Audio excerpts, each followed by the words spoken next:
This is our time to deepen, to go farther into the levels of communication and why they are important. Not only important to recognize them, but also important to know when to use them, with whom to use them, and why to use them.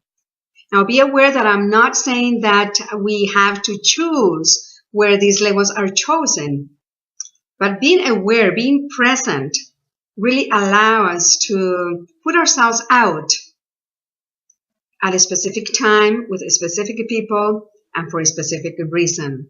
Because I'm not sure how many of you know, but there are people who don't want to, they call it waste time, listening to someone's feelings or someone's stories or someone's big excuses. Yes, there are people who are not interested in that. Especially this happens at work.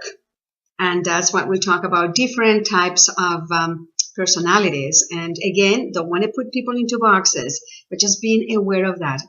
However, on the other side, there are people who will not connect unless you start talking about feelings first. So lots of awareness, and we don't have to become aware all at once, but start realizing that we are so different, so special, so unique. And when we have many tools, then we can use whatever tool works best for whatever relationship or whatever situation we are coming across.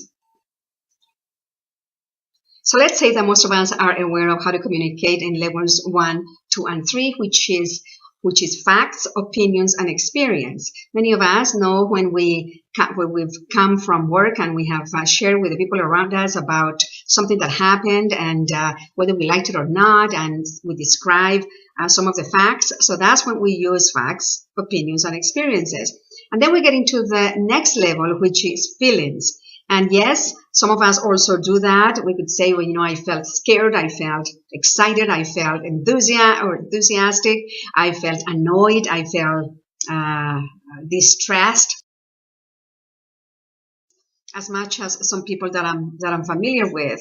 And it is said that when someone communicates feelings, the most important part of this type of communication is that we stop from saying, oh, why do you feel this way? Or you shouldn't have felt this way. Or, oh, as opposed to, or as the best way to do is to either say, oh, tell me more, or, oh, I understand, or, oh, how wonderful. If someone says I felt enthusiastic, or if someone says I felt very depressed, to even just nod, or a soft look, or a touch of a hand of the person.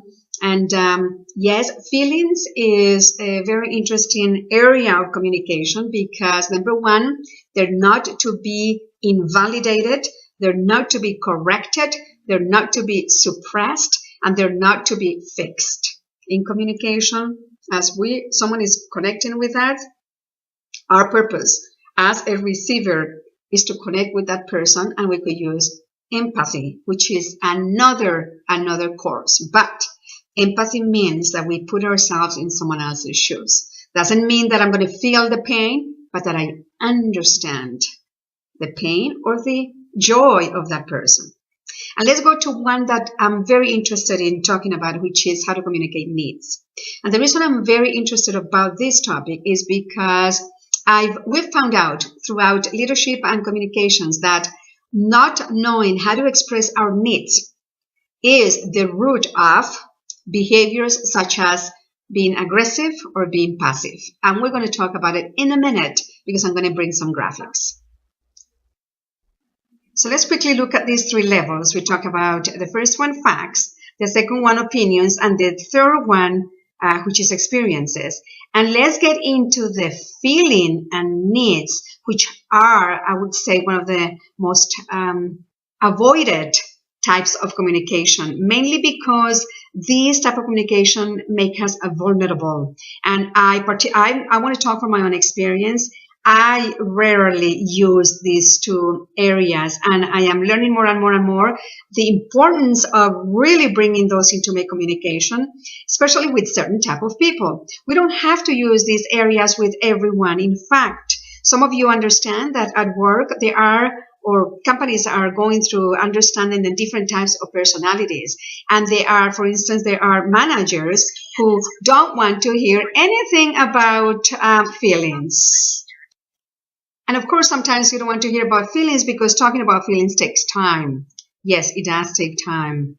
And some people don't want to talk about needs because they consider that there is not a space for expressing the needs, that you have your job and that you have everything you need.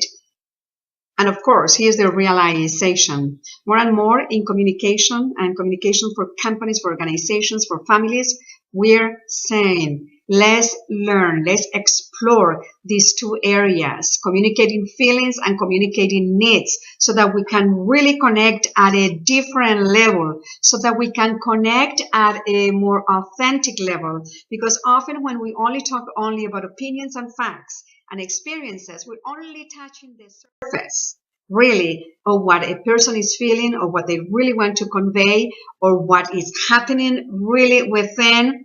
And so let's become more and more aware. And I said, let's be aware of these 6 levels of communication. And most importantly, let's demonstrate them around children so we can develop amazing communicators.